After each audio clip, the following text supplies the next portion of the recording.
Bismillahirrahmanirrahim. Assalamualaikum warahmatullahi wabarakatuh. Alhamdulillahirabbil alamin.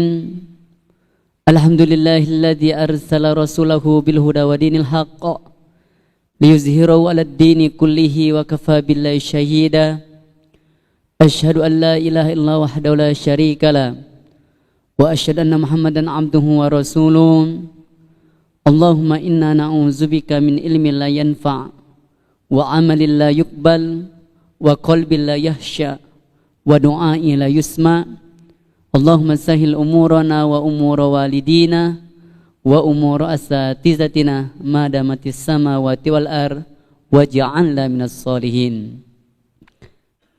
Yang pertama-tama marilah kita panjatkan puji besar syukur atas kepada Allah Subhanahu wa taala, yang mana pada kesempatan dan momentum yang mulia ini Allah masih memberikan kita nikmat sehingga kita bisa hadir di Masjid Besar Al-Falah ini dalam rangka menghidupkan malam-malam bulan suci Ramadan, Ihya Ramadan, dalam rangka mengharapkan ridho, rahmat, maghfirah dari Allah Subhanahu wa taala. Salatan wa salaman daimaini mutalazimaini ala habibina Muhammad sallallahu alaihi wasallam. Salawat beriring salam tetap tercurahkan kepada baginda besar Nabi Muhammad sallallahu alaihi wasallam. Hadirin jamaah Masjid Al-Falah yang dirahmati Subhanahu wa taala. Rasulullah SAW beliau diutus di muka bumi ini tiada lain kecuali akan menyempurnakan, memperbaiki akhlak manusia. Sebagaimana sabda yang beliau sampaikan, innama bu'ithu liutammima makarimal akhlak. Sesungguhnya kata Rasulullah, aku diutus di muka bumi ini tiada lain kecuali untuk memperbaiki dan menyempurnakan akhlak manusia. Kehadiran beliau di muka bumi ini, sebagaimana Allah Subhanahu wa taala tegaskan dalam firman-Nya, "Wa ma arsalnaka illa rahmatan lil alamin." Kami tidak mengutus engkau wahai Muhammad kecuali memberikan rahmat bagi semesta alam ini. Hadirin sekalian, Rasulullah SAW beliau seorang nabi, seorang rasul. Tugas beliau adalah menyampaikan, meneruskan perjuangan risalah dakwah ini. Artinya hendaklah di antara kita mengikuti jejak langkah beliau untuk menyampaikan, menyebarkan kebaikan.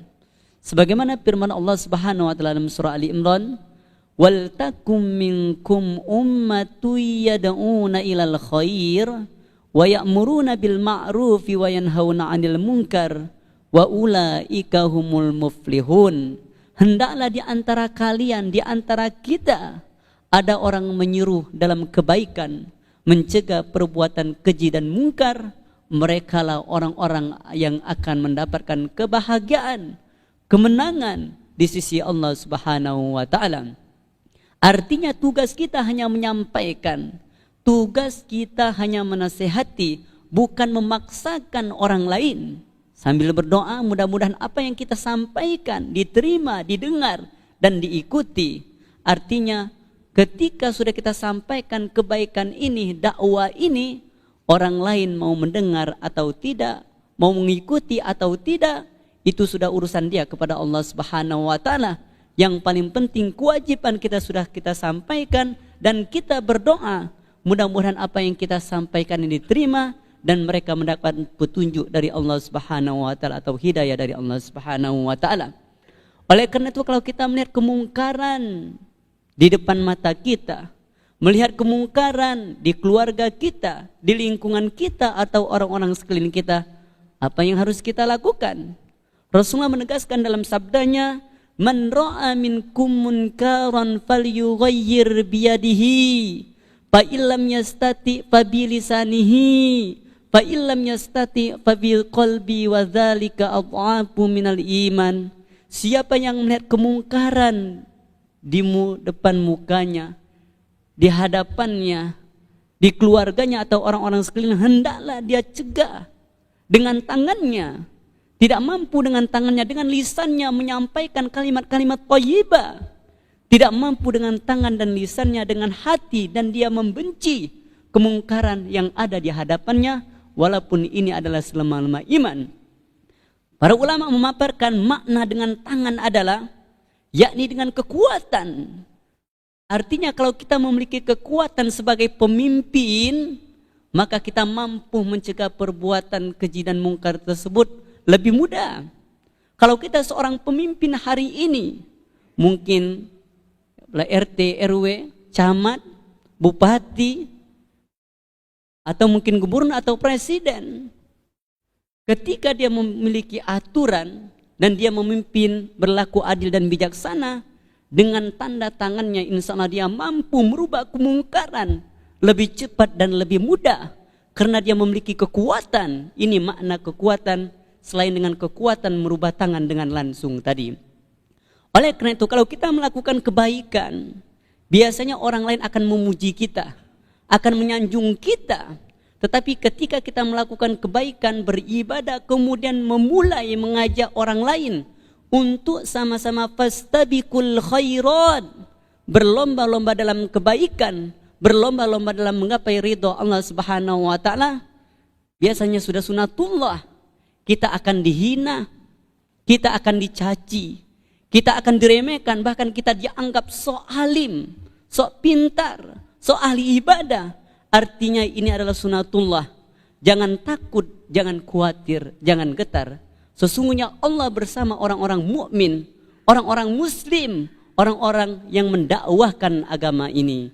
Wa man ahsanu qawlan mimman da'a ila Allah wa 'amila shalihan wa qala innani minal muslimin.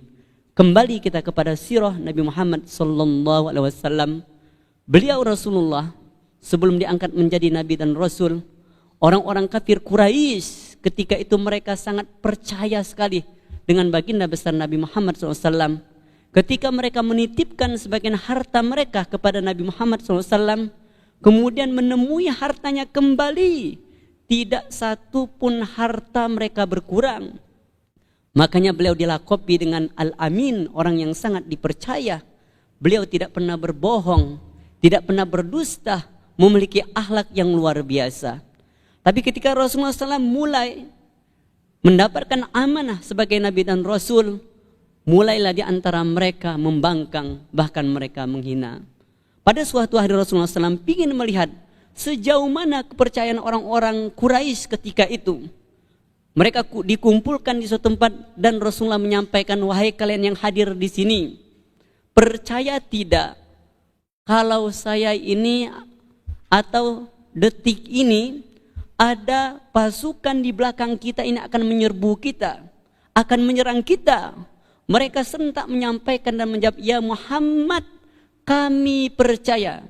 Ya Muhammad, kami tidak pernah menemukan engkau dalam keadaan berbohong dan berdusta. Begitu mereka yakin dan mempercayai kejujuran akan Nabi Muhammad SAW. Beliau menyampaikan lagi, percaya tidak kalau saya adalah Muhammad, utusan Allah Subhanahu wa taala, dan mengajak kita semua yang hadir di sini, kata Rasulullah, untuk meninggalkan sesembahan kalian, yakni Lata, Uzza, Manat, lebih kurang 360 berhala yang berada di dalam Ka'bah dan di luar Ka'bah, dan meninggalkan kepercayaan nenek moyang kalian. Mereka marah. Bahkan Abu Lahab dengan lantang ingin mempermalukan baginda besar Nabi Muhammad SAW. Tabban laka alihaza jama'tana. Celaka engkau ya Muhammad. Hanya sekedar ini saja kami dikumpulkan untuk mendengarkan informasi yang gak jelas, untuk mendengarkan perkataan yang tidak ada gunanya, menghina sesembahan kami Lata, Uzza dan Manab tadi. Inilah asbabun nuzul. Tabbat siyada Abi Lahabi watab, ma aghna anhu maluhu wa ma kasab, sayasla narun zata lahab, wa imra'atuhu hammalatal hatab, fi jidha hablum min masad. Abu Lahab dinobatkan ahli neraka. Hadirin jamaah Masjid Al-Falah yang dirahmati Subhanahu wa taala, ternyata orang-orang kafir Quraisy, orang-orang jahiliyah, mereka tidak pernah berputus asa untuk menghalang dakwah Rasulullah SAW. Mereka menyampaikan, wahai Muhammad, mau apa engkau dengan syarat meninggalkan agama barumu itu ya Muhammad. Mau wanita, mau tahta, harta, kami siapkan untuk dirimu ya Muhammad. Mau wanita, kami kumpulkan wanita di Jazirah Arab menjadi milikmu. Mau harta, kami kumpulkan engkau menjadi kaya raya saat ini. Mau menjadi pemimpin, kami angkat engkau sebagai pemimpin kami ya Muhammad. Ternyata itu semua ditolak oleh baginda besar Nabi Muhammad SAW. Dan mereka sekali lagi orang-orang kafir Quraisy, orang jahil, tidak pernah berputus asa. Mereka menawarkan dengan ide yang konyol, ya Muhammad, bagaimana kalau hari ini kaum kami bersamamu untuk menyembah Tuhanmu. Kemudian esok hari kamu bersama kaummu, sahabatmu bersama kami untuk menyembah sesembahan kami, sesembahan nenek moyang kami ya Muhammad. Dan ini tegas di dalam Al-Quran. Allah Subhanahu Wa Taala berfirman, lakum dinukum waliyadin. Katakan ya Muhammad, sesembahan mereka adalah sesembahan mereka, Tuhan mereka adalah Tuhan mereka, sedangkan engkau harus istiqomah untuk menyembah Allah Subhanahu Wa Taala, untuk meneruskan perjuangan risalah dakwah ini. Jamaah Masjid Al-Falah yang dirahmati Subhanahu Wa Taala, sekali lagi orang-orang Quraisy, orang-orang kafir Quraisy, mereka tidak pernah berputus asa untuk menentang dakwah Rasulullah SAW. Dan mereka langsung menemui pamannya Abu Thalib. Wahai Abu Thalib, coba engkau sampaikan nasihat di ponakan Muhammad untuk tidak lagi mencegah kami menyembah sesembahan nenek moyang kami. Kalau tidak, maka kami tidak akan bertanggung jawab semuanya akan kami lakukan untuk mencegah apa yang dilakukan oleh Muhammad ponakanmu. Kemudian Abu Thalib menyampaikan ini kepada baginda besar Nabi Muhammad SAW. Mendengar ini Rasulullah sambil menangis dan bersumpah, ya ammi, wahai pamanku tercinta, wallahi demi Allah, law wada'u samsa fi yamini wal qamara fil yasari ala an aturka hadzal amr.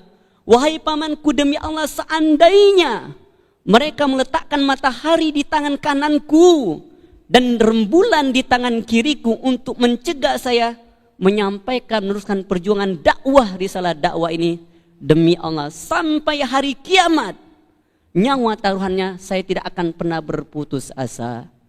Ma'asyiral muslimin rahimakumullah, Masjid Al-Falah yang Subhanahu Wa Taala, sekali lagi tugas kita hanya menyampaikan, bukan berarti kita ini lebih mulia daripada orang lain.